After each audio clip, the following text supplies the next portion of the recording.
Our honorable members on the dais, Mr. Ghosh, Mr. Girish Baluja, Professor Goel, my faculty colleagues, and dear students. I think we had interesting discussion and talks by two eminent speakers about the role of research and development in the present competitive scenario of businesses, whether it is a business, whether it is a product, whether it is a company. The survival of any product or any company depends upon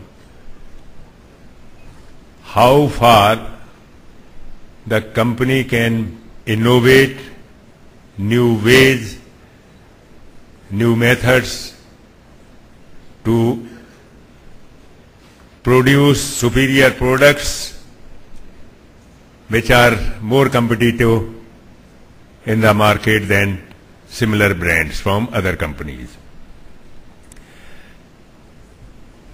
As pointed out by Mr. Ghosh, he happened to be a graduate from IIT Kanpur. I also did my PhD from IIT Kanpur, and he may support me that during 70s, IIT Kanpur was, and even today, is one of the best institutes. Why?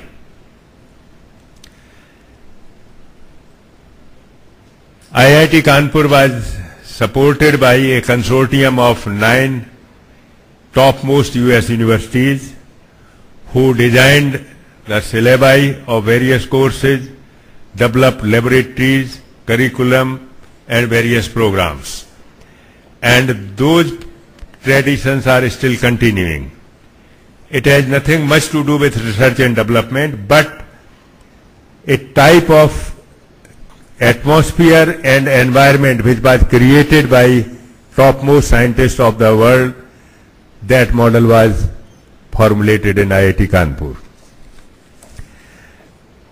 The importance of research and development cannot be denied. About a decade back only, I will give you some examples which will give you or clarify my points, how research and development has changed the scenario in even one decade. I remember in 1999, I had a mobile phone in Shillong which was made by Siemens. It was about 10 inch long, and it was very difficult to get connections with very little features. Within 10 years, so many developments have taken place that you can have a mobile of palm size having 1,000 times more features and so on. Why it has happened? Because of research and development in various areas, starting from information technology, semiconductor research, MEMS technology, embedded technology. So many things have happened, and the quality of products has increased. In India, we were copying technology or buying technology, even in automobile sector. Companies will give you outdated technology and your products will be not competitive in the world market. Now, as Mr. Ghosh pointed out, the three sectors which are spending heavily on research and development IT sector, auto sector, pharma sectors. These sectors are competitive. Our automobiles are being sold abroad, and our pharmaceutical companies are inventing new drugs. We are lagging behind in many areas. Our traditional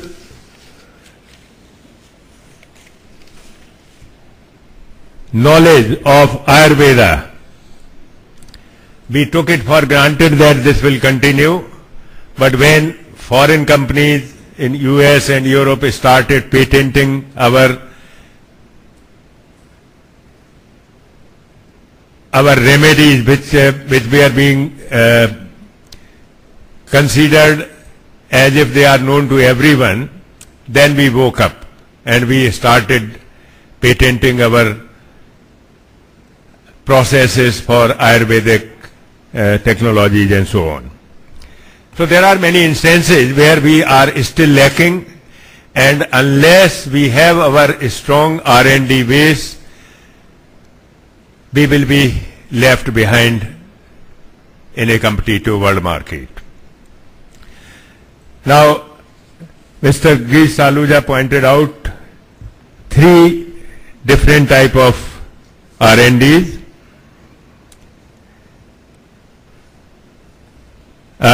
The basic research related to specific problems being faced by the company, research related to developing new products, and improvement in the quality of the products which are superior to others' products.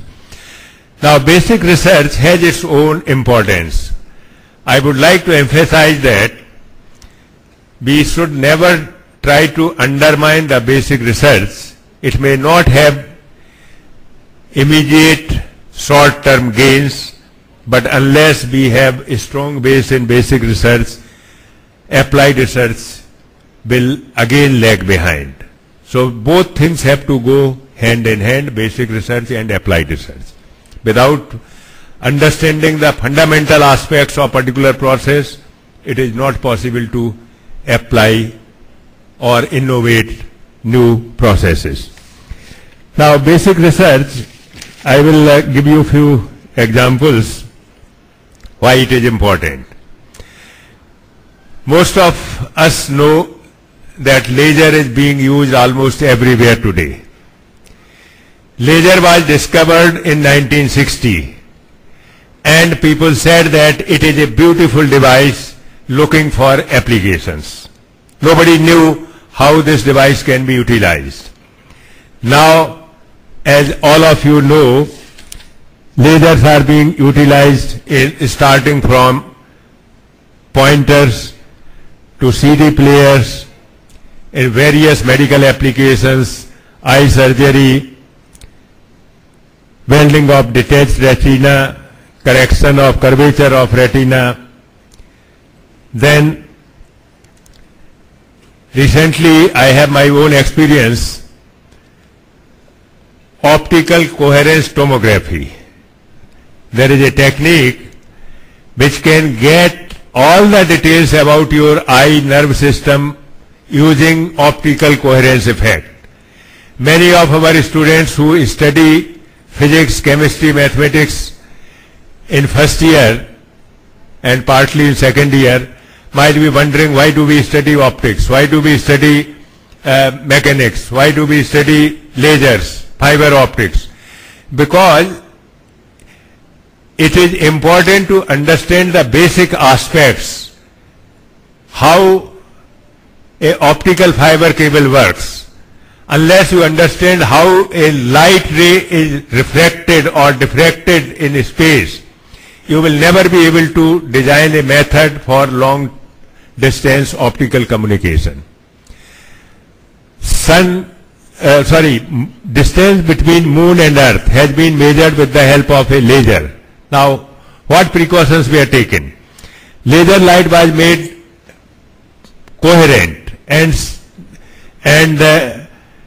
the width of the light was made few hertz. So the spread of the light when it was sent from Earth to Moon, and then they collected back the reflected light, the patch on the Moon was few meters wide only. But if you use ordinary light source, after few meters, it will diffuse and you won't be able to see anything. So these are basic concepts have to be clarified before one can think of applying, but one can think of applications in various areas. One more example I will just like to illustrate. You know, in nuclear reactors, heavy water is used. Heavy water is used to moderate the neutrons which are emitted as a result of reaction. India was not making heavy water. Nuclear reactors in the 70s were supplied by Canada. Canadian government also gave heavy water to India. But when the time came to put that heavy water in reactors, moderators, scientists found that this heavy water is converting into ordinary water. And they started doubting whether Canadian government has supplied really heavy water or ordinary water. Some scientists realized that when you expose heavy water to air, then it converts into ordinary water. They took this simple precaution and then they were able to fill the heavy water in the reactors. Now, without understanding the basic process how heavy water will convert into ordinary water, they could have wasted tons of heavy water costing crores of rupees. So the point which I am trying to make is, most of you will go to various industries, will be involved in various manufacturing, development and other activities. Try to understand basic aspects of various processes. I have used during my MSc electronics experiments vacuum tubes for various type of electronics experiments, around 60s. Many of you might have not seen even vacuum tubes, our young students, because the semiconductor diodes were not available at that time. Semiconductor diodes became available around 60s, and now tiny devices have been made. The experiments on rectification of signals, many other experiments we were doing with the help of vacuum tubes, and now the developments are so rapid that you can do the same experiments with a very small number of components and in a tiny setup. So my personal feeling is that India is putting a lot of emphasis on research and development, encouraging industries to take up the development if they have to survive in the competitive world. We have to innovate our own products and we have to devise our own methods. Nobody is going to give us latest technologies. Even if they part with some technology, they charge very heavy prices. Research and development may not give you immediate benefits, may take few years. Another problem may be that we don't have, for our research and development, we have to have a large market so that we can sell our technology or utilize our technology. So we have to look into all these aspects, and both things have to go together, basic research, applied research, as well as development. And I am very confident in that in coming years our country will take a lead in R&D areas also, so that our industries are competitive and can survive this global competition. I wish you all the best. Thank you.